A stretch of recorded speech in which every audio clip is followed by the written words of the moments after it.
Hello, everyone, and welcome to the VIA Pioneers Speaker Series.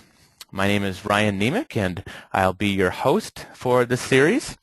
And before I introduce our very prestigious presenter, I thought I would just say a couple things that are going on here at VIA to alert you to.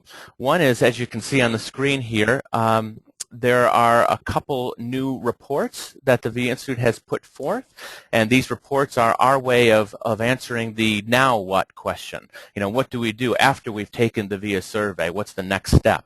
And one step is the VIA Pro report, which is a 25-page report that goes into depth on each of the individual's highest strengths and overuse issues and underuse issues.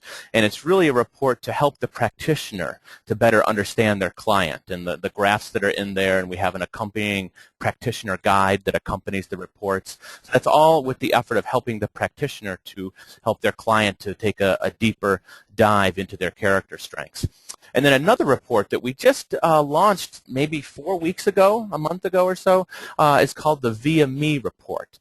And so this is a report where we have designed it specifically for the general consumer, so in more everyday practical language, and so it's a little bit more colorful, a little bit more design friendly, and less data. You know, there's a few different graphs in there, and lots of practical kind of tips for working with strengths. So a little bit more for the general consumer. So we like to think that the VIA Pro is for the practitioner working with the client, and then the VIA Me is the report for the client to take home.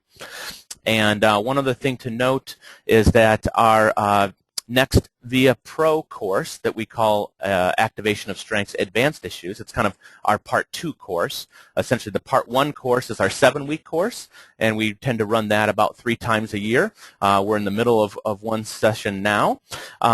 And this is Part 2. So this is where we go take a deeper dive into other issues related to character strengths, like using strengths in dealing with problems and with working with relationships and improving relationships, improving ourselves. And we also use a lot of examples from the VIA Pro report to help people get more friendly and used to that report. And the exciting thing about this course that will be starting in March is that it allows for live interaction.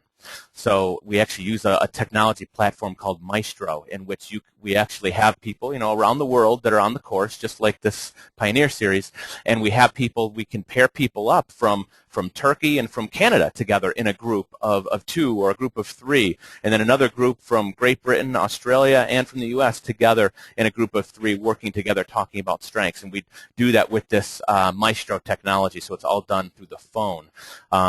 And there's still lectures and slides and examples and things like that, but it's a live course. So that's a different way that we've been teaching the last couple times around. So enough of that. I'd like to introduce Dr. Suzy Green, and it's just a great honor. Suzy is a friend and colleague, and one of my favorite people in positive psychology, and I think one of the smartest and most adept practitioners with strengths in the world. And that's just not just coming from me. There's somebody else that I was speaking to, somebody that's a pretty renowned person. I won't say the person's name, but a renowned person in positive psychology. And I was telling the person about this VIA Pioneer Speaker Series and how we get leading practitioners, and it's very exciting, and we try to help people to bring the science into practice. And I was telling him that Dr. Suzy Green was going to be one of the presenters coming up, and this individual said, "Well, you got the best in the world." So I thought that was a very nice compliment to Suzy. So there's many things that I could say about Suzy, and some of them are on your screen here. How she's a co-founder of the Positive Psychology Institute, and she's a lecturer at the University of Sydney. She's honorary vice president of the International Society for Coaching Psychology. She's a frequent international presenter. And I could really go on and on. She's someone that really embodies what positive psychology is all about, because not only does she practice what she preaches, but she's a researcher and a practitioner. and that's unique. Oftentimes, many people are just in one camp or the other. There's the research camp, there's the practice camp, or there's people that are educators.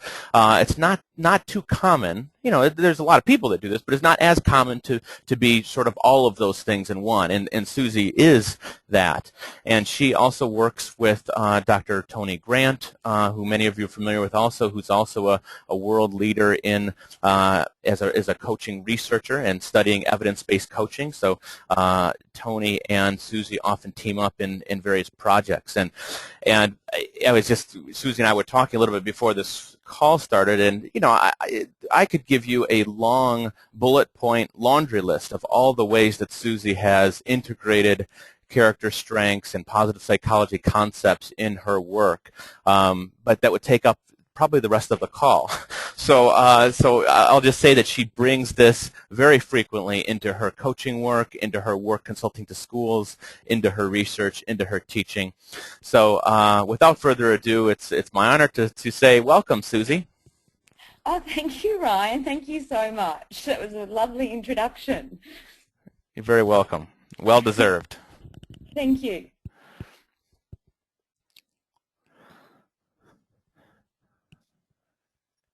And Susie, I have your first slide up, so whenever you're ready. Oh, okay. Oh, fantastic. Well, hello, everybody. I hope everybody's well, wherever you're calling in from today. In Sydney, here in Australia, it's a little bit overcast, and it's still a little bit warm. But I'm very excited to be here to talk about, I guess, the work that I've been doing and PPI, our business, have been doing, and particularly around strengths, obviously, and strengths in combination with positive psych interventions and coaching interventions. I guess what I do see as being one of my strengths is that integration of positive psychology with coaching psychology. And interestingly enough, Ryan, I've been to the IPA the last 2 times it's been on, and I also go to many international coaching psychology conferences. And funnily enough, at IPA, I didn't hear too much about coaching psychology, and similarly in the coaching psych conferences, I don't hear too much about positive psych. So I'm really quite, I guess, dedicated to making sure there's much more integration of those two fields, which are very complementary. And so today, I'm not sure who's on the line, but it might be your first introduction to hearing a little bit about what coaching psychology is and how it does, I guess, work with positive psych and how it's very much also a strengths-based psychology. So I've put a couple of slides together just to give a couple of, I guess, definitions and an introduction for people calling in today. So if we go to the next slide, Ryan. Okay. All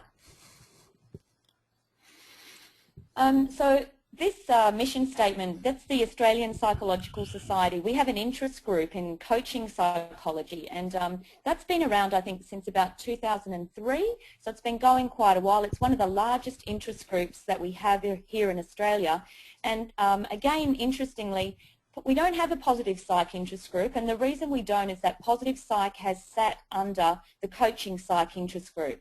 So our very first positive psych conference was actually hosted by the University of Sydney Coaching Psychology Unit.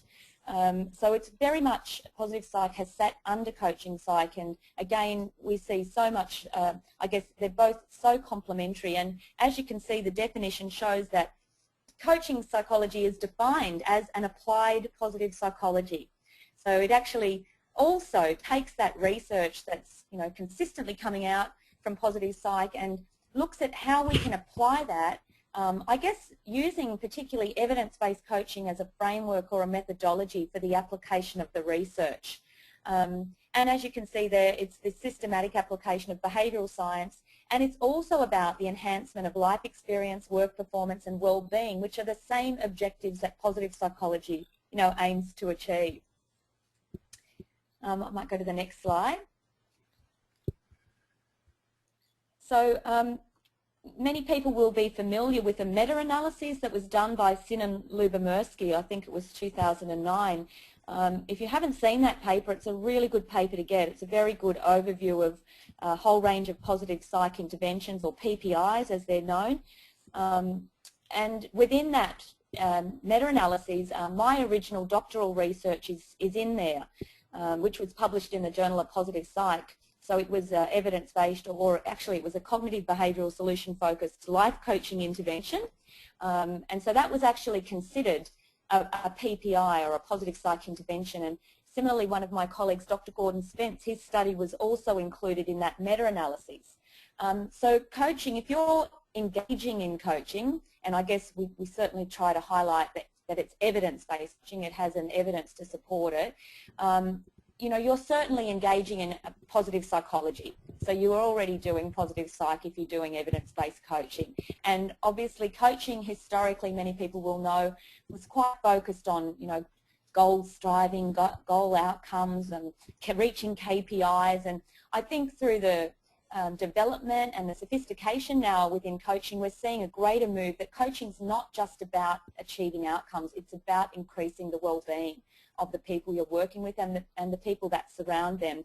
So coaching is, from my perspective, becoming more and more a positive psych in terms of its focus being on the enhancement of well-being.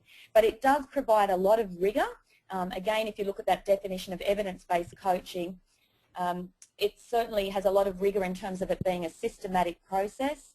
It's very collaborative. It's defined as being solution-focused. There's one part of the definition that I think is left out of that definition, which I'll have to talk to Tony Grant about.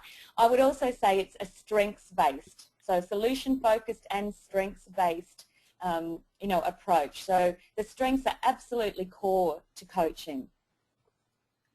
The next slide, Ryan, I've got some key components that we include, I guess, in evidence-based coaching. Here in Australia, I'm going to give a little bit of a plug for the unit. We have the world's first coaching psychology unit at the University of Sydney. It was set up in 2000 by Tony Grant. I've been teaching on that unit now. This is my 9th year. I told Tony I want a gold watch next year. And I teach applied positive psychology. So we have a master's, as I said. So when the students come to me, and I usually have around 50 students, it's a postgraduate course, a variety of backgrounds. So I have, you know, psychologists are actually, they're the few and far between. We have a lot of HR, L&D, a lot of unhappy lawyers come, dentists, so a wide range of people come and do that course. And I guess by the time they come to me, they usually have undergone 2 subjects in coaching psychology. So they've got the skills, the knowledge and the skills around coaching, and then the positive psych and all of the broad areas of positive psych that we can draw on fit really nicely on top of the coaching knowledge and skills. And for me, that's really been, I guess, reiterated this year, and I'm more and more, you know, sure that that's the best approach to take, is to actually start off with some training and coaching and then using the positive psych on top of that. And in saying that, again, the strengths-based and particularly the character strengths are absolutely core and a key component of what I teach in my subject as well.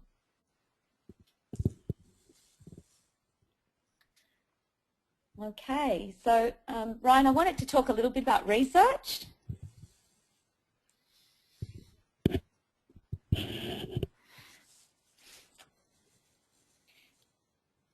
Okay, so the research that I've done, I guess it first started when I was doing my doctorate, and I don't know if it was mentioned in the introduction, but I'm like Ryan, I'm a clinical psychologist by profession, and so I first started off working with really clinically unwell psychiatric patients, actually, in a psychiatric clinic, and I worked out pretty early on that it probably wasn't the best use of my strengths and that I do admire people that do that work. It's very important work, but I realised that there might be opportunities for me to go out more proactively and talk to people about using, I guess, the knowledge and skills that I'd learned in clinical psych to increase people's mental health and mental fitness. So as part of my doctorate in clinical psych, I actually got to do research on coaching as a mental health prevention and promotion intervention.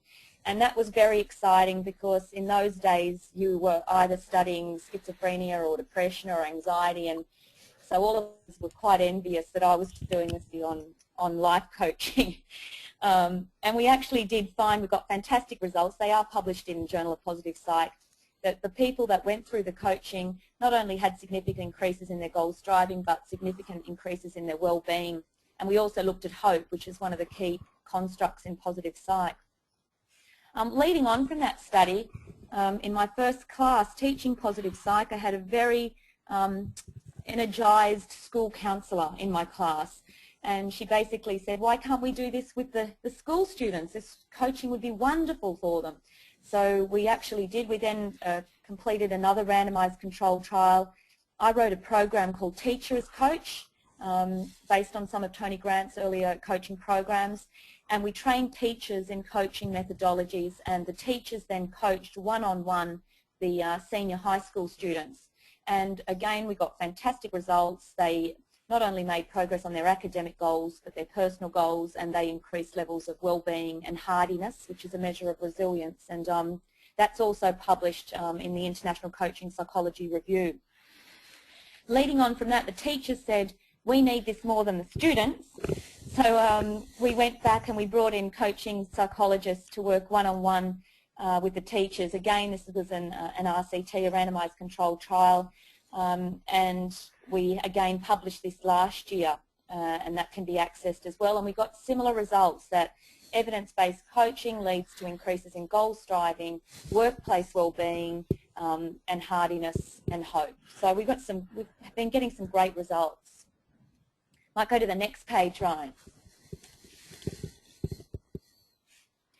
This is one that some of you might be familiar with, and this is a paper, and I know Ryan did give it a bit of a plug, which thank you very much, Ryan. So this was actually one of the students in my class, Wendy Madden, and she was a teacher. So she was a teacher of Year 5 boys, which is around, I think they're around 11 years of age.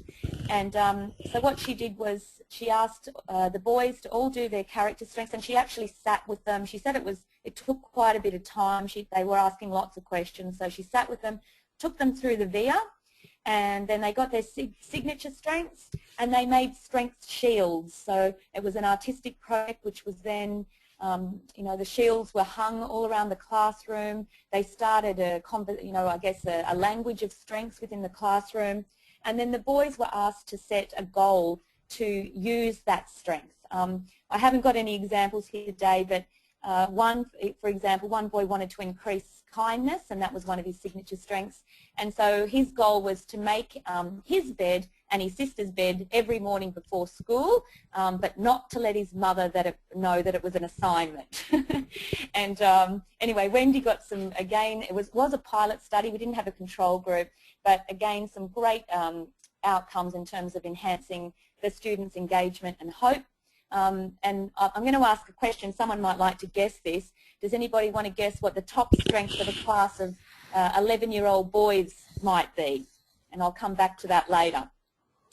The next study, which is, I guess, a very exciting study for us, is one that we managed to obtain a grant through the Institute of Coaching at McLean Hospital at Harvard. And we've just finished, well, we've still got some follow-up data to collect, but the stats are being analysed as we speak, and this was comparing a coaching intervention, again with senior high school students, compared to a PPI, a positive psych intervention, which was like a multi-component strengths and kindness and gratitude, 10 weeks. And because at this stage, nobody, as far as we're aware, have compared a coaching intervention with one of these multi-component PPIs, if you like. So we're not sure. Both have been shown to have, positive outcomes in terms of increasing well-being, but we're really curious to see whether one is, more significant than the other, or ideally what we're hoping is that it's going to show that, and this is another study that we'll do, is that we really need to be combining positive psych with coaching, and the whole concept of positive psychology coaching, which Robert Biswas-Diener has been on and I know talking about, and we're hoping to really provide more evidence that that's probably the best approach rather than having the two separate.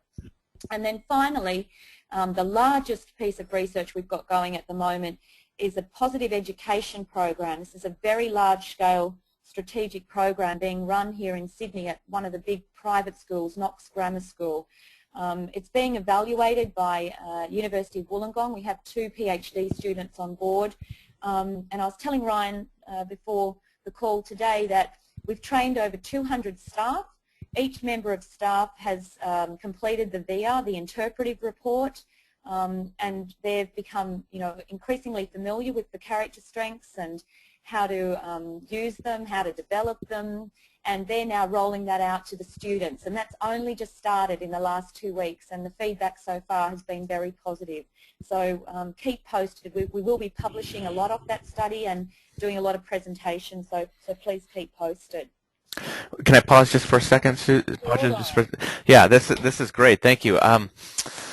Just a reminder to everybody if you have any questions for Dr. Green, please go ahead and email me, ryan@viacharacter.org, ryan@viacharacter.org. You can try doing it in the chat function and go to as well, but the email might even work quicker. And also, if you want to respond to the question that Susie was posing of taking a guess at the highest character strength among 11-year-old boys. So. And this might be a good time to throw one question at you that one person has. I know you and I talked briefly about it too, Susie. Is how do you? Is there any distinction between the integration of strengths in the work of a psychologist or counselor versus of integrating it as a coach? And is there kind of differentiation and different issues to consider?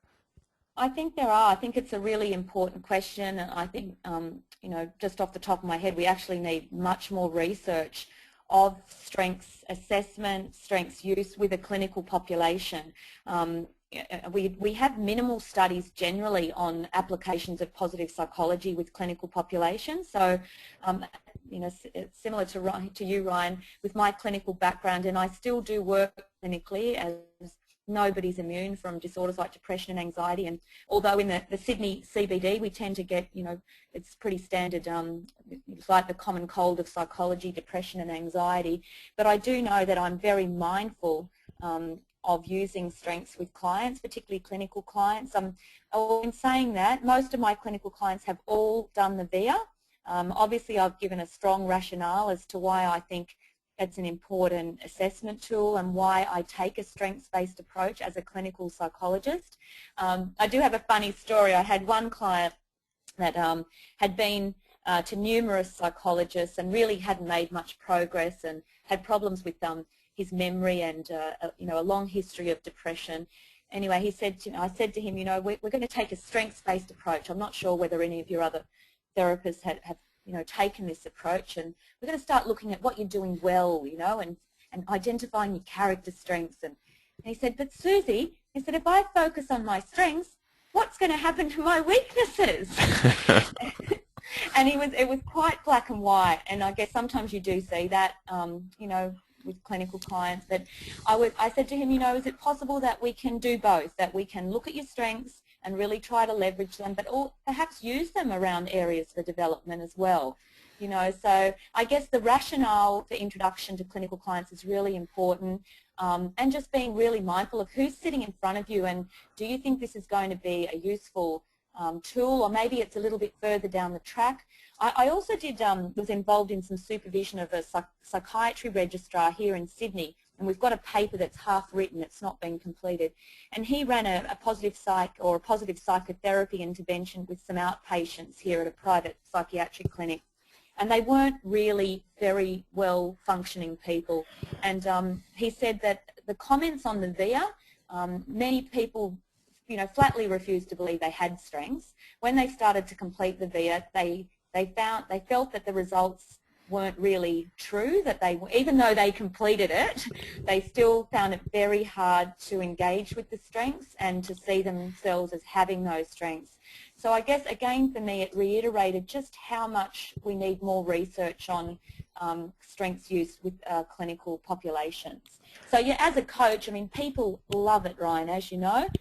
They love the VIA, they love talking about their character strengths, although you do see, as many practitioners will know, the first thing they do is go to the very bottom strength and say, did you know what my bottom strength is? And you've got to continue to remind them that it's a strengths assessment, and we will look at the full 24, but we're not necessarily just focusing on developing your bottom strength.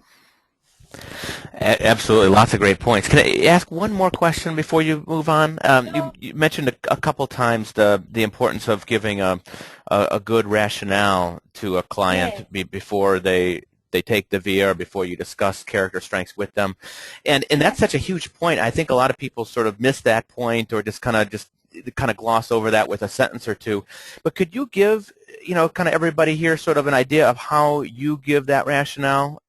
It'd be neat to Yeah. kind of, if you could even, I mean, you might be able to do this in two ways. One where you could kind of almost give like an elevator pitch. What would be like if you only had like 20 seconds, how would you do it? And then if you have like a little bit of a longer pitch too. But I think that's really helpful for Yeah. people to kind of really know and memorize and then kind of make it their own. Yeah, and I think that the rationale and the pitch does vary, and I think maybe from more so that clinical to the coaching population. I guess, in the clinical population, particularly people with depression, where they are just, as we know, they tend to have that focus on everything that's going wrong and that sense of helplessness and hopelessness and all the negatives of who they are. And, when I was first training as a psych, one of my mentors, one of the common strategies she used to have clients do was to go away and come back with a list of your strengths and weaknesses, and I thought, gee, that's a great exercise. But people consistently came back, and these were more clinical clients, they consistently came back with a ridiculously long list of weaknesses and maybe one or two strengths, Mm. So I guess again with the clinical clients, they do have that tendency, there is a tendency, particularly with depression, to focus on what's wrong with them. And, I think too sometimes people have had feedback around the things that that they might consider to be wrong with them that they want to develop. So they've had negative feedback, if you like. Sometimes that's what's brought them in to therapy.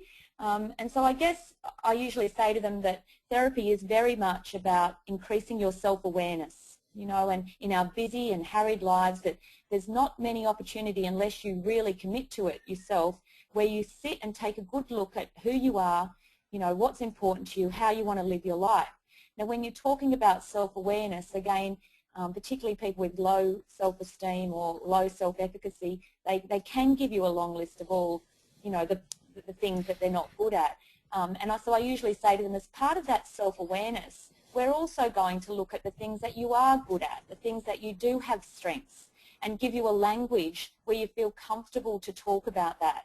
And I guess particularly here in Australia, Ryan, and this is a bit tricky, but with our older populations, there still is a high degree of modesty that you find, and particularly with women, and you see this in executive settings, where they don't feel comfortable to, if somebody asks them, to tell me about your strengths, people don't feel comfortable sometimes to say that. But I guess where the VIA, in particular, the strengths assessment tool, is it gives you a tool, an assessment, a language. You could even take the assessment in, to your boss or to home to talk to people, ask for people for their feedback. So I think it's a really nice way for a client to have conversations without, feeling that they're arrogant or, or immodest, if you like.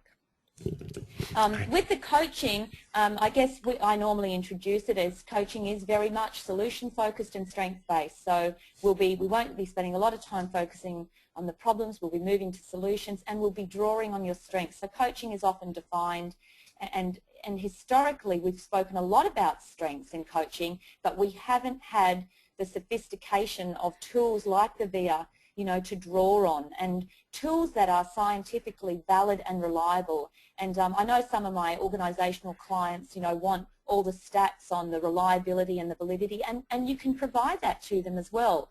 So there are many tools out there, as we know, but, having that scientific rigour, I think, is absolutely crucial for clients to, as part of the rationale as well.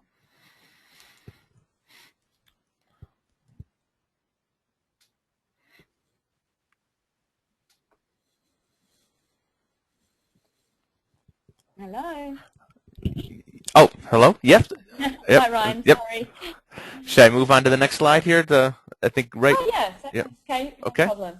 Great. So I guess this is just building on what I was just saying. So this is a quote by Alex Linley, and and Harrington in 2006, adopting a strengths-based approach allows people to engage with themselves and what they do best and begin to discover the power within them that coaching so often sets out to release.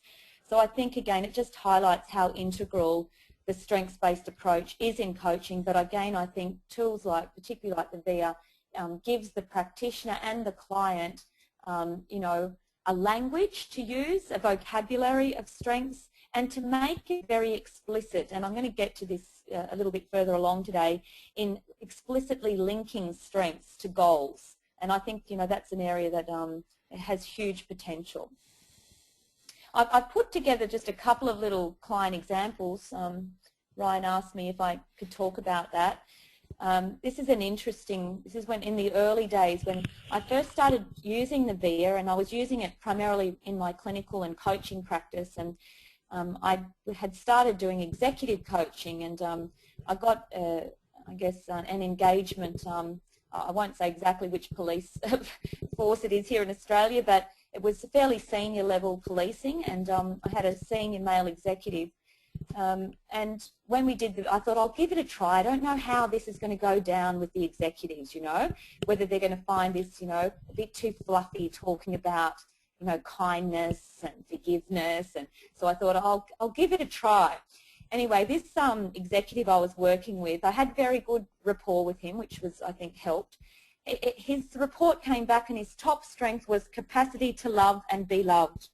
Well, he was absolutely horrified.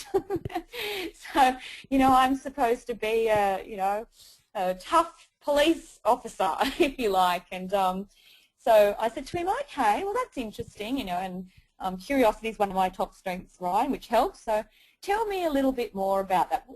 How do you think that does play out in your life, and particularly in your professional life? And he said, well, Susie, I have very good relationships with my people. You know, people come, they talk to me, you know, they tell me things that they don't tell other people.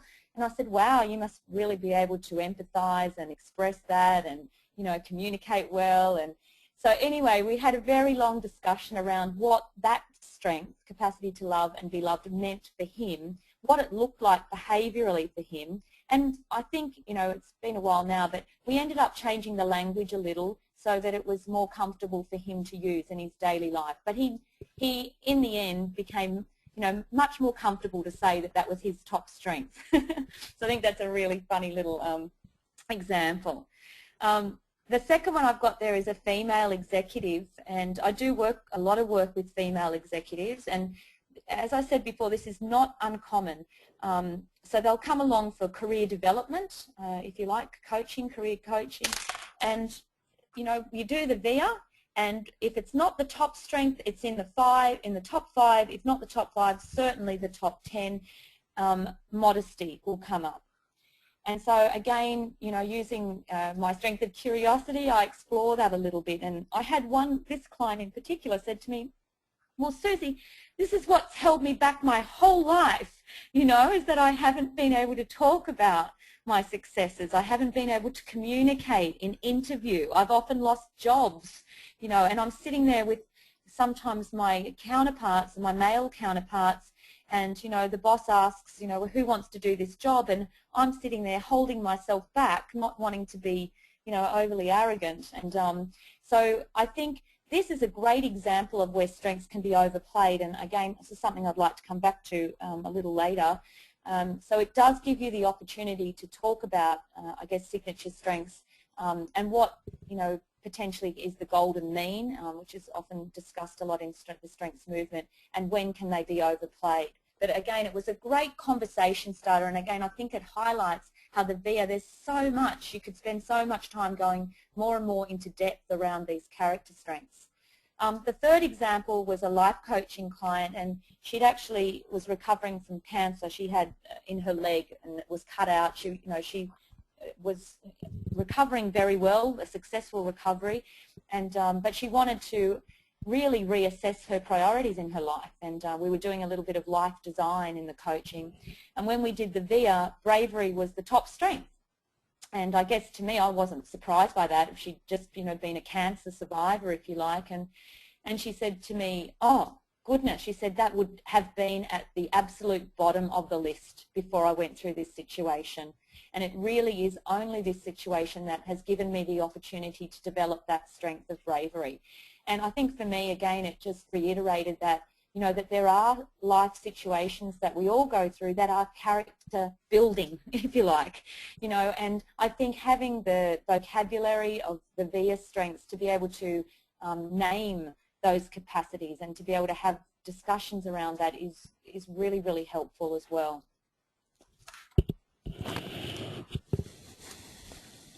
Can I keep going? Yes, absolutely. There are some guesses if you want to address the of the top character strength of 11-year-old boys. So a couple guesses. One guess that came up was zest. And that's a gold star, HD. Yes, it definitely was zest, energy, and vitality. Oh, wow. Okay. Sometimes known as hyperactivity, if we were taking our clinical lens to it. But I think it's such a nice way to look, you know, to view the boys as, you know, it's zest, energy, and vitality. And as you know, Ryan, I'm pretty sure the research, the developmental research on strength shows that that is a common strength in childhood. And sadly, it actually, you know, it does not hold that position as we move into adulthood, and I guess that is quite sad, and I'm quite curious about why that happens. So yeah, gold star for that person. Other people have said curiosity, and that was the second top strength as well.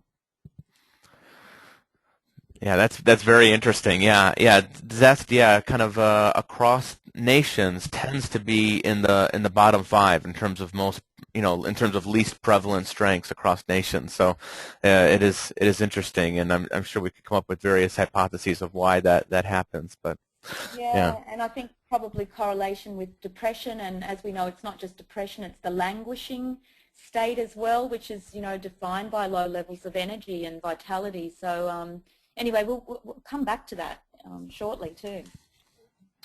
Great. So I'll keep going? Yes.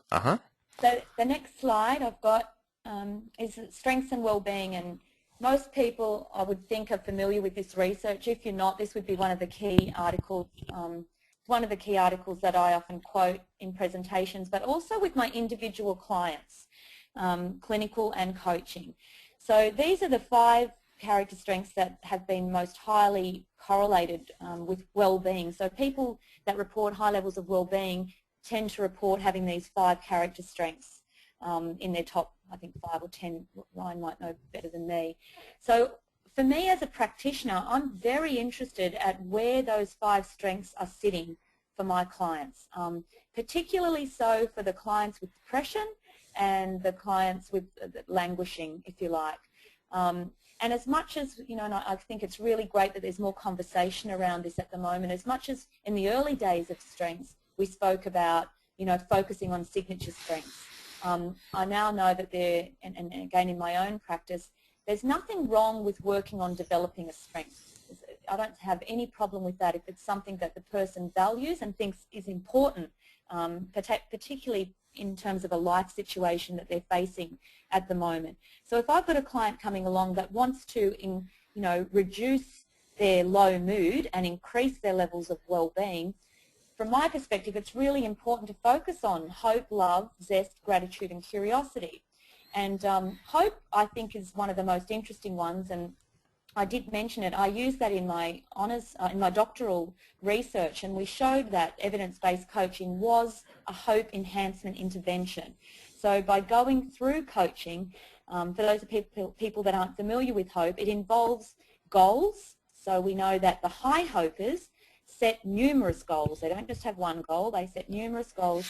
They have a high degree of agency, which is like self-efficacy. They believe in their capacity to achieve those goals, and they have multiple pathways. So they have a plan A, B, C, D, and E, you know, to get to those goals. And that's exactly what we do in coaching. We help people articulate personally meaningful goals. We work on their self-efficacy, and we often do that through cognitive behavioural techniques, and we work on finding pathways to get to their goals through using solution-focused approaches. So again, I usually say to clients that just by going through the coaching, we will and again I've done 3 randomized controlled trials to confirm this now, that we will increase their levels of hope and hopefully move them from being low hopers to high hopers. So that is something that you can increase. We know that love is something that we can work on, and Barb Fredrickson's work on loving kindness meditation and the enhancement of loving kindness, that we can work on developing that. So I often talk to clients about that. I'll skip to gratitude. As we know, there's been many studies that have shown that the cultivation of gratitude is a very effective way to increase well-being. So that's something that can be implemented into your life, that it's an intentional activity. And similarly with curiosity and discussions around what are the areas that, perhaps as a child or an adolescent you're interested in. What are you interested in now? And, trying to get clients to talk about things that bring them alive. And again, we also know that when you're using your strengths, people report higher levels of zest, energy and vitality. So I usually then suggest to them that if you're trying to work on using more of your strengths, then you should also see an increase in zest, energy and vitality. So for me, that piece of research takes on a very practical stance, I guess, in the work that I do. And again, many people will be familiar with Seligman's articulated Perma model that came out last year, the positive emotions, engagement, relationships, meaning and accomplishment. So all areas of Perma, you can have conversations relating to strengths. So for example, positive emotions, as we said before, by using strengths we can increase positive emotions. Engagement is also about using your strengths. Relationships, using your strengths with others. Meaning, how can you use your strengths to create meaning and purpose in your life?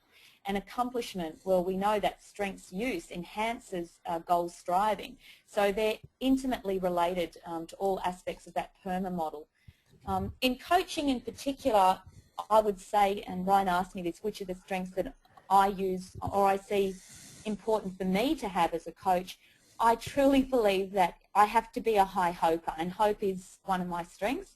I couldn't sit there as a practitioner if I was a low hoper and thought, oh, well, what's the point? This client's never going to achieve, what they're going to achieve. So I think high levels of hope and optimism are absolutely crucial in coaching and for therapy. I think bravery, sometimes bravery of the coach to challenge clients at relevant points, but I think bravery in the client, particularly when they're looking at making significant or not even such significant change, but they're brave enough to actually take time to look at themselves, and to look at creating an authentic life, if you like. I think that takes an enormous amount of bravery, and I often will reflect that back to clients. In coaching, coaching's often described as assisted regulation. So coaching is about or provides a process to increase our self-regulation. Now again, Ryan will know, and many people will know, that self-regulation as a character strength is one of the most commonly occurring in people's bottom 5, and I see it again and again with my clients, particularly those with drug and alcohol issues. It's definitely down there, or smoking or eating or whatever. And I guess, in coaching we do talk to our clients a lot about that. Coaching will help increase your self-regulation. And again, we do need some more research, and I'd like to see some more research on that into the future. Okay. Any questions, or should I keep going? Maybe keep going. Yeah, there's some questions coming in, but I think they'll fit later. Kind of more toward the end. Okay, so this slide, I guess, relates to particularly how we introduce strengths to clients, and how I talk about them in presentations too, strengths and coaching. So we've been talking a lot about strengths knowledge. So firstly, how do you increase your knowledge, or how do you assess the strengths? And this is where, the VIA definitely is absolutely crucial and important. In saying that too, our preference has been to use the full, we were using the interpretive report, which is what I mentioned before. Many clients, just want to do the free report, which is, that's fine. I think it's a nice introduction. But I think, personally and professionally, my experience has shown that the free, where it's just rank ordered from 1 to 24, can be a false misrepresentation of strengths, because I've had some clients say, oh, look, that must be a weakness because it's the, the 24th strength. But if you get the full report, and I mean, it's not that large an investment in cost in getting it, it's not much at all. If you get the full report, you can actually see that there might be very minute statistical differences between your top, I think I've got 3 that are all at, at number 1. And again, if people go and get their full report, you can actually see that sometimes there are very minute differences, and I think it's a much better approach is to get the full report. So I'd certainly encourage people to do that. So the other thing I guess I talk a lot to clients about is becoming familiar when you're doing the assessment or increasing your strengths knowledge of the full 24. So don't just focus on your signature strengths, but try and become familiar with the language of the full 24, because they're all important. And again, I'll come back to this in a slide. Then once you know, I guess, you've got some knowledge around strengths, it's about using them, as we know. And I can't tell you, Ryan, how many times I've done presentations and I'll ask people in the room, who's done the VIA? And the hands will go up, and I'll say, who can tell me what their top 5 signature strengths are? And you'll be lucky to get one hand of somebody that can effortlessly recall what their signature strengths are. I think this is the greatest challenge that we face at the moment. It's a lot of fun for people to do the VIA. There's a lot of engagement with it, but after you've done it, then what? How are you going to stay mindful of those strengths and start to use them more consciously on a day-to-day basis? So that's something that we do a lot of in coaching, is how do you actually stay mindful of them, how do you use them every day? I think that's really important. So, and I also think here, it's not just about leveraging signature strengths. I am a keen supporter of the idea of strengths development. Again, I think, we certainly don't want to be coming from a deficit approach, but I think there's nothing wrong with developing a strength if it's relevant to you in your life. And when you look at those 24 character strengths, I mean, why wouldn't you want to develop all of those 24 strengths if we're looking to create virtuous citizens, I guess. And then the third approach is the strength spotting. I think this is very powerful.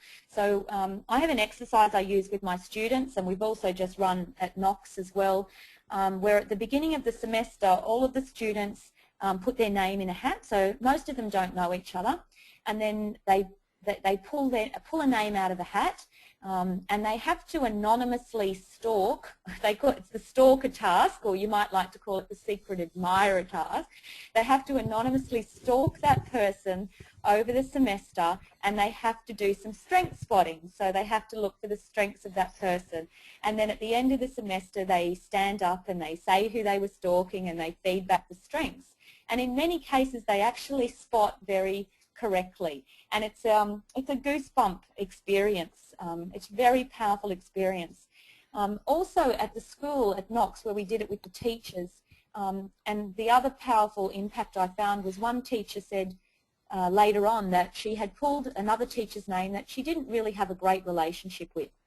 Now when she was required to stalk or secretly admire this person, she was, I guess in a sense, forced to look for that person's strengths. And she said it completely changed the way she viewed that person. Because I guess in coaching we have a saying, what you focus on grows. And if you're looking for weakness, you will just see that weakness again and again. But if you can try and use your attentional muscle, and this is where the mindfulness is so crucial, put your attention onto the strengths of that person, hopefully then you'll start to see more of that and see that person more holistically as somebody with strengths and weaknesses. So I think there's enormous potential around strength spotting for the creation of positive relationships. And the next slide, Ryan. Okay. Ryan asked me to comment on what my strengths were, and I've listed them there. I guess some people do describe me as the pocket rocket, so I'm petite. I'm probably just 5 foot. I'm not that tall, but not all of the time. But I'm zest and energy is something that I do display, I guess, and is something that allows me to be engaged in a range of projects, and and I guess it combines with my passion for the work that I do and the people that I work with. and I can certainly use it in my presentations and keynotes. But I can tell you, particularly after a long flight from the US, Ryan, you will not see zest, energy, and vitality. Creativity, I think that was a real surprise to me when I got that, because I never considered myself an artistic person. You know, I always said I can't draw, and I never thought I was a creative person. But since I've had that feedback from the VIA, I've started to see that actually I am creative, and I love creativity, and particularly around program design and integrating pieces of research. And so that's been a real eye-opener for me, and it has increased my self-awareness in a very positive way. I mentioned hope before. I am a high hoper. Some people might think I am Pollyanna, but I think Pollyanna was a pretty powerful person, actually. And curiosity sometimes gets me into a little bit of trouble because I have a lot of various interests. And thankfully, I love learning, which is, I guess, why you know, I have invested so much time in this field, because you know, this is the sort of stuff I read on holidays, which I guess shows my nerd status regarding this. Okay, did you want to take a break, or will I? Yeah, here's one question to consider. It might come up in one of these other slides, and if so, that's great. But this person is wondering, are strengths consistent with changing contexts and therefore stable over time, or do they change between contexts and with age? Oh, this is perfect segue. So my next slide, Ryan, okay, is actually around the trait. Oh, is there one missing? It was the slide that said trait versus stage. right here. Okay, there it is. And again, many people might be familiar with this debate. They may not. I don't think the debate is out. I think there's still much more discussion needed. But again, early on, when we were looking at character strengths, they were often described as being, you know, particularly, I guess, signature strengths as being a trait like that they could be identified early on, you know, in childhood, and that they're quite stable, and you can identify exemplars of people, you know, kindness or courage or whatever. And I think to a degree you do see that. You do see people that are exemplars, and that there probably is more trait-like. But I guess the interesting debate for me is around the dynamic nature of strengths, and that you know, sometimes you see strengths that are required at the time. They come to the fore when, and I know Alex Lindley talks a lot about this, they come to the fore when required, and they recede to the background when they're not required. So I think it is a debate that we need to have, and I think that, I know particularly in coaching, as I mentioned before, I will ask my clients to think about the goals that they're working on, or the situations that they're facing. Are there strengths there that they might need to, you know, work on developing or try and bring to the fore at this point in time? So I think there are some strengths that might be a bit more dynamic, but again, I think we do tend to see that. We do see people with that exemplary state of a character strength. So that debate, as I said, is continuing. So yeah, that's my take on it at this point anyway. Great. Okay.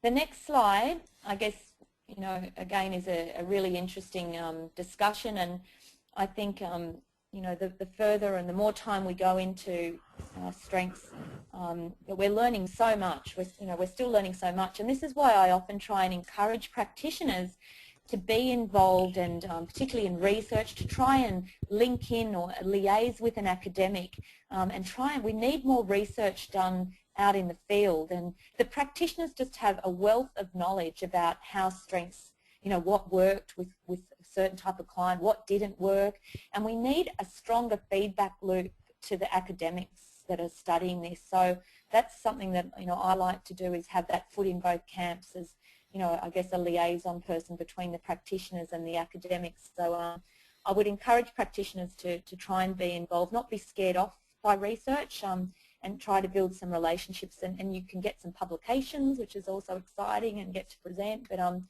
I think one of the most interesting things as a practitioner for me has been this whole concept of the golden mean of strengths, and that can be overplayed, you know, and they can also be underplayed.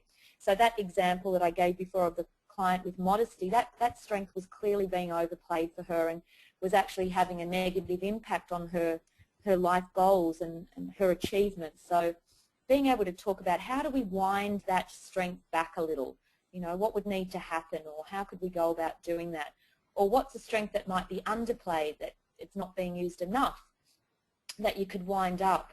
The other strength I see in clinical practice that's often overplayed is kindness. Now, can you really be too kind? I don't know, Ryan, but I know some of my clients, again, I'll make a sweeping gender generalization, females, you know, might describe themselves as being doormats. So they do everything for everybody else, but they really don't, you know, put much time into themselves. So I'll often talk to them too about winding that strength back a little bit, and being kind to yourself, you know, not just everybody else. So I think, again, a great, from a practitioner perspective, to have discussions around the strengths and which ones can be overplayed, which could be your derailers, you know, like honesty. I had some school counsellors that, and I think, Ryan, you might have been there when they were talking about this in one of the training, how one of the girls, the students, an incident, you know, I guess some conflict, and it turns out that the girl had dobbed. That's a word we use here in Australia. I don't know if it's used in the US, but she'd gone and told on the other girl about something that this girl was doing, and when they were sort of, you know, having conflict resolution, used the VIA to look at the strengths of girls, and the strength of this girl that had gone and told or informed on the other was honesty. And I guess to her it was a strength, and it was also an important value to her. So it helped the other girl understand why she actually did it. And again, without recalling all of the detail, they were able to look at the, you know, both the strengths of both girls to work through that, and how the strengths might have been overplayed or underplayed. So again, I think that's a great practical tool. I've also got a couple of tips to go through before some as well, which is the next. When the report, and I guess from anybody that uses any sort of assessment report, particularly, you know, like 360 when you get feedback, and in saying that, I know that there has been one study that I know of where the V has been used as a 360, and there's more discussion around how to go about doing that, which I think is very exciting. But I think when you get your report, try not to be quick to judge, you know, and, oh, that's not right. You know, I've seen clients go, that's not right. And I go, well, you did fill it in. It's self-report, you know. So I usually encourage them to just go away and, you know, put the report away for a day, pull it out, get your journal out, any little insights, because sometimes, you know, over time, it starts to make sense to you as to why that might be a strength, or it might not have come up as a strength. So I definitely say give yourself the time to be curious about that full report and just keep coming back to it. And again, in coaching, I use mind maps with all of my clients. So for every client, at the front of the file, there'll be a genogram of their family set up, their organisation, if they report to a manager or whatever. I've got their values, their core life values, their work values. I've got their VIA signature strengths. I've got their fuzzy vision, which we call in coaching, like what are they trying to create in the longer term. I've got a whole range of information in there. Now, I have that in front of me every single session with clients. So as we're making progress and discussing their goal progress, I'm consistently linking them back to their strengths.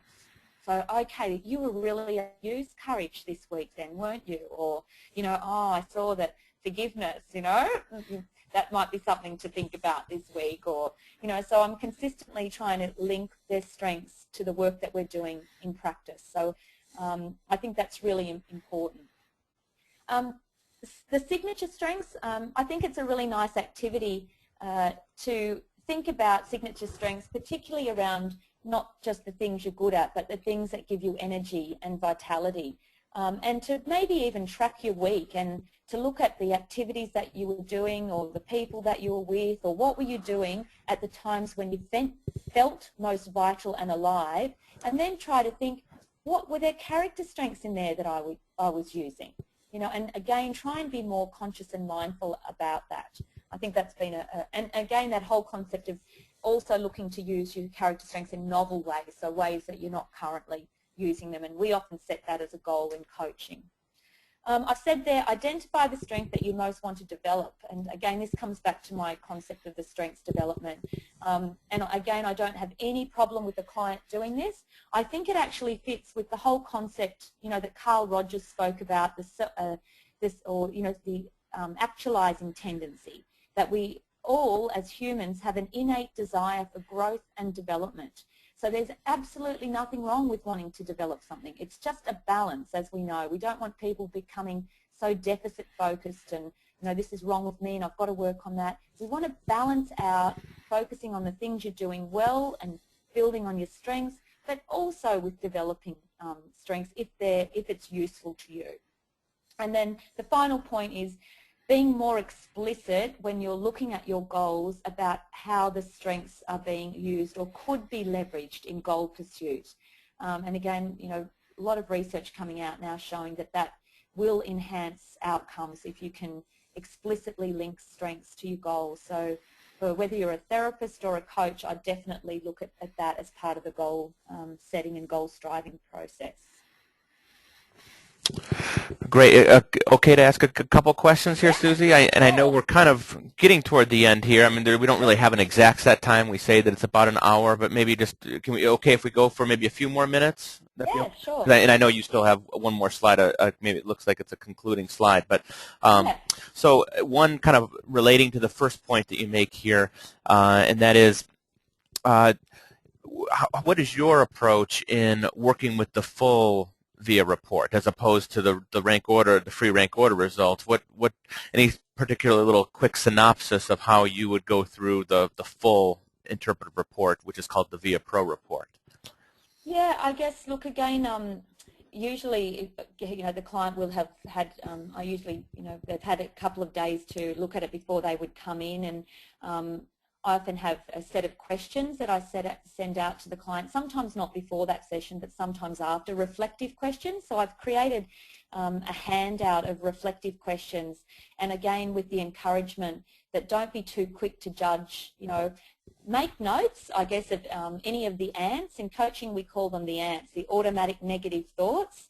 So particularly if you look at the report and you know, see that you're scoring low on something like forgiveness, you know, or kindness or social intelligence. So some people give themselves a really hard time about scoring low on those character strengths. So I usually, as I said, you know, they'll bring it in with any questions that they've got about it. I'll try to help them to see that, you know, obviously there are some fantastic things in there, but what are the things that they might need more time to reflect on, and then give them the reflective questions, and then they'll come back again after they've had that time to do some journaling and some thinking around that as well. And so that process has been helpful. Where the 24 strengths, I can't remember what the chart's called, but where they're actually lined up so you can see, I think it's a scale of 0 to 5, and you can actually see how they all rate.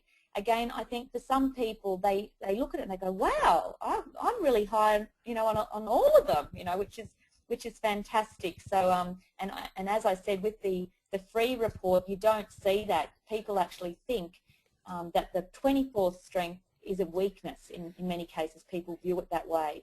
So, again, I just encourage getting the full. There's so much detail in that full report.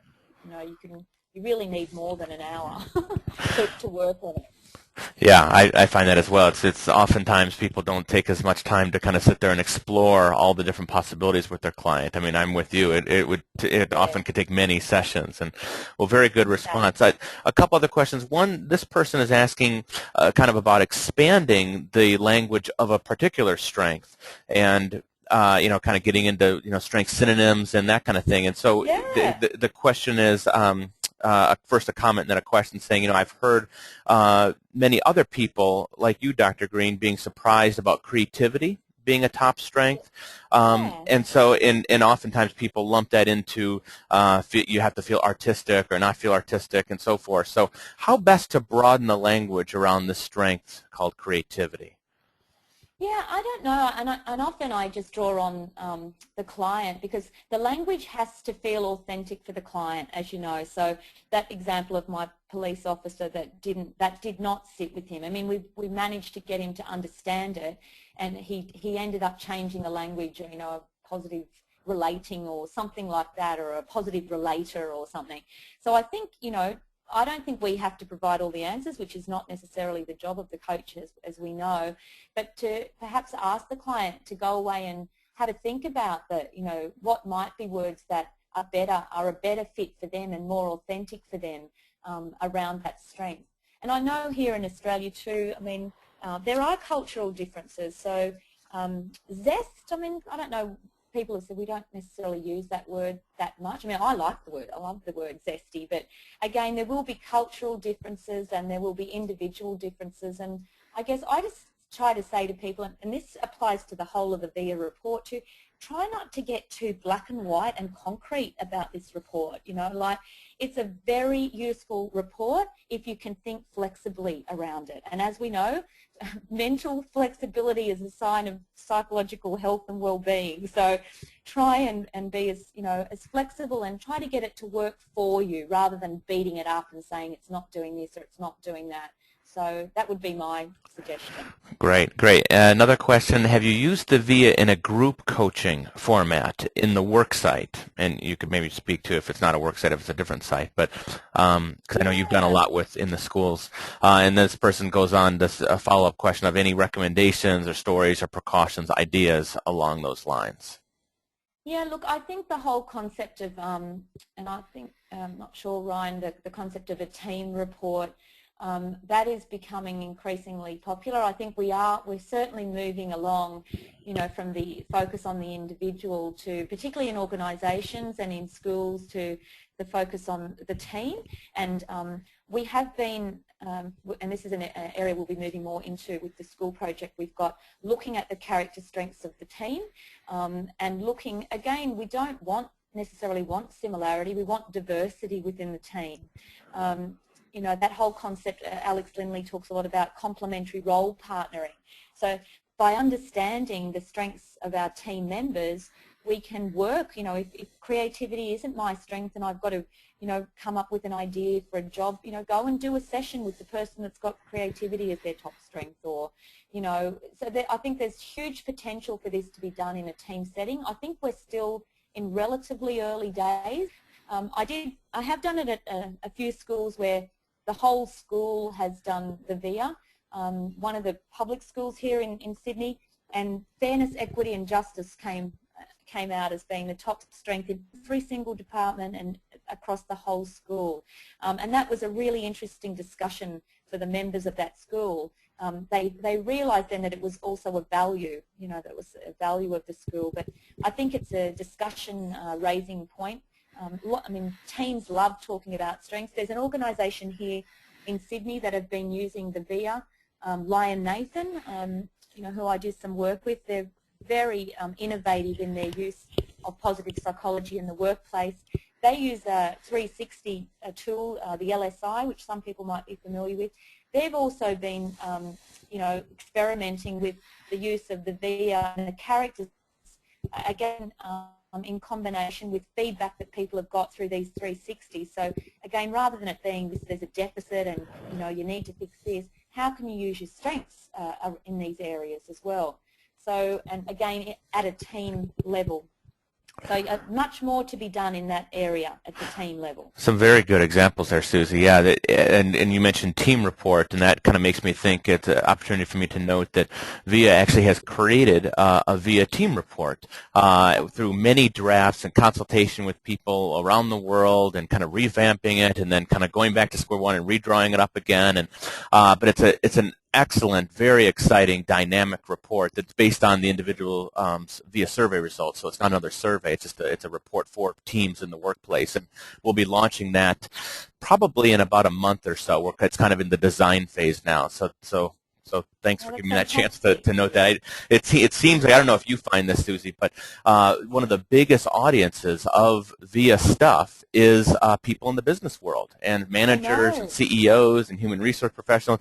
That's probably the highest quantity of people at any training or workshop that we do, which is it's great. Do you find that as well, or do you find that it's pretty spread?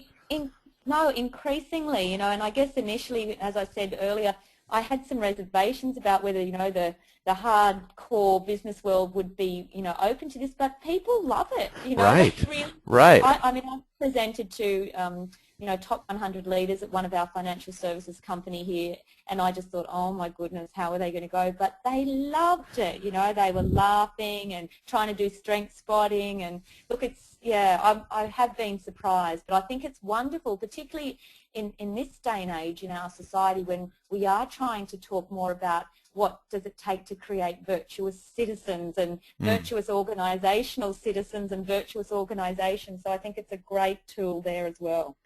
Absolutely, and you've given some great examples just on this call of kind of in terms of expanding the language around love and some of the case examples that you gave that would apply perfectly in that setting. And yeah, so one more question, and then maybe we'll turn back to you for the final slide and maybe concluding comments. So one more question. This person says, I'm familiar with SMART goal setting.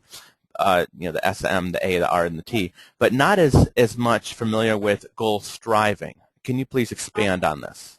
Yeah, there's a very important difference, and I think I talk a lot about this when I'm doing training on coaching. As we know, there's actually been over 20 years of research on goal setting in psychology. We know a lot about goal setting. We know, the types of goals that are going to increase our levels of well-being, how goals need to be structured, using that acronym SMART to enhance outcomes. We know a lot about goal setting. And that's an important part, I guess, of the whole goal process, but it's not the whole part. So if you think about New Year's resolutions, this is a classic example. People set goals, and I mean, yeah, there is variability in their goal setting capacity when it comes to New Year's resolutions, but, people aren't that bad at setting goals, but where they really fall off the wagon is the goal striving process. So the goal striving process, it comes after you've set the goal. So once you've set the goal, if you don't have a process to monitor goal striving, what happens? Oh, we all get busy, distracted, you fall off the wagon. So what coaching in particular provides is a process to monitor your goal striving. And this is where, wonderful little coaching models like Grow, which, have been around for a long time, they seem very simple, but they're actually very powerful because they allow you to monitor, so if I do a phone session, say, with a coaching client every fortnight, I monitor, okay, this is what you said you're going to do in regards to your goal, where are you at, what's working well, what do we need to focus on today, and you go through that goal striving process and you keep that up until you reach the goal. So, and I guess having a coach, an external coach, some people, as we know, Ryan, are more self-regulated than others, but the reality is most of us aren't, so and we certainly don't try to make coaching a dependent relationship and that you have a coach for the rest of your life.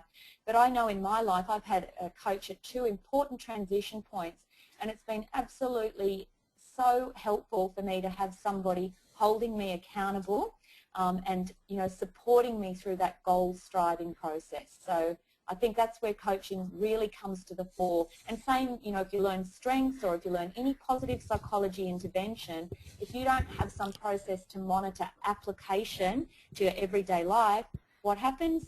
We all just get busy and distracted. So yeah, it's important. Great distinction. Okay, so I'll move the slides here to my fuzzy vision here. Yeah. Okay. So in coaching we have this concept of the fuzzy vision. So this also fits with the goal setting, goal striving literature. So this is your longer term goals, so 5 to 10 years into the future.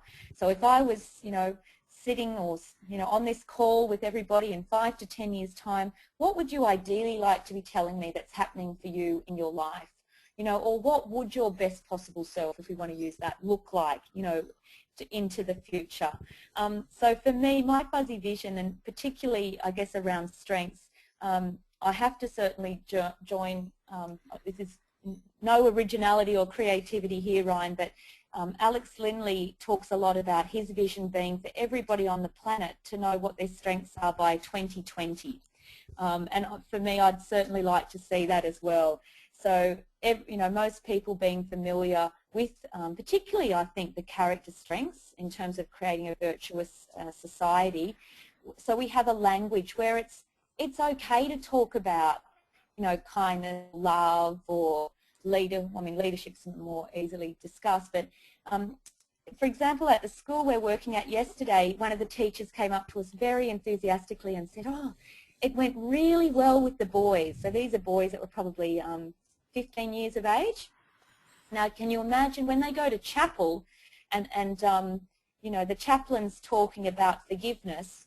You know, I know sometimes kids switch off in those sort of environments, but in their mentor groups where they're bringing these concepts that have been around historically and appear in every single religion in the world, it makes them cool, you know, and these year 9 or 14, 15-year-old boys are actually very happy to talk about these topics, you know, such as we're saying, bravery and love. And so I think I'd love to see it in every school where, and I know Jenny Fox-Eads does brilliant work in this area, where she says the 24 strengths should be up in every single classroom. So we're developing a vocabulary, a language of strengths in all of our schools, in all of our organisations and across the society. So yeah, that's my fuzzy vision, Ryan. Wow, that's wonderful. Okay, I'm moving here to the last slide, and I mean we could keep you could keep going for a long time. I think both of us could. We could sit here and have a conversation for a long time on this. So it's been wonderful. Can I just if there's any kind of final concluding comments that you'd like to make, or you know, right here on the screen, it looks like your email address is there on the screen. If there's any other contact, how people can learn more about you, like you know, if there's a website or anything like that. And, the email, I'm very happy to take inquiries, and if I don't get back to you immediately, please stalk me because I do intend to get back to people. It's just that, as you know, you get a number of emails. I've got lots of resources. Any of those papers, the research papers, I'm very happy to share. But I guess one of my points that I have missed today, and something that I think is really important, particularly if you're a teacher, if there's any educators on the call, but I think also for the therapist and the coach, if you're going to be introducing strengths to people that you're working with, and particularly for teachers with students, we've been saying to the teachers, you really need to know your strengths, you know, and be able to talk about them yourself. So if, you know, the boys say to you, well, sir, you know, what are your strengths? You know, you really do need to be able to articulate what they are and to talk about how you use them. So I think for me it's really important that I walk the talk as well, so in the work that I do. So as much as this is great for the clients, it's, as we know, so important for ourselves, and important, I guess, as leaders in this, to be able to know it very well ourselves. Know our own selves before we start to practice. Practice the intervention with ourselves before we move it on to others. That's great. Yeah. Well, I think I speak for everybody on the call here that you've enlightened us with so many insights and great ideas and things to move forward with. So I think you're helping single-handedly right now to enhance many different practices around the world. And if it's any testament, any proof of sort of the engagement of the people on the call, I would say that the vast majority of the people that started on the call are actually still on the call right now, listening attentively and not dropping off, even though we probably most people expected that it would just be an hour, and we're maybe 20, 25 minutes over, and people are still engaged and interested and asking questions. So it's a testament to you, Susie, and so gratitude from everybody and from myself for being here with us. Thank you, Ryan, and thank you, everybody, for listening in. I hope it was helpful, and yeah, thank you. You're very welcome. Have a wonderful day. Thanks, Ryan. Okay. Bye-bye. Bye-bye.